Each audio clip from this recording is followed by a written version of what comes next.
so then guys welcome to my new vlog आजको vlog mini vlog मेरो म चाहिँ हेर्छलाई लिन जाँदै टपमा अहिले चाहिँ म जङ्गलमा छु होइन तपाईँहरू यहाँ हेर्न सक्नुहुन्छ जङ्गल पुरा डडेल लगाइसकेको छ आगो दनादन आगो डडेल लगाएर दनादन भइसकेको छ हाम्रो जङ्गल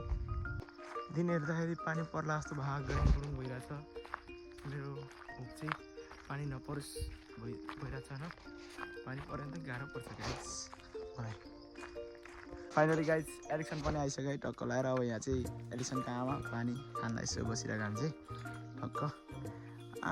घामको बिउ त बबार हाई हेलो हेलो गरिदिनु नि त हेलो मेरो बेरुवा एउटा गीत गाइदिनु न कस्तो गीत गाउने दामी नि बाख्राकोटला भएर आएको बाख्रा हराएर म त रोइरहेको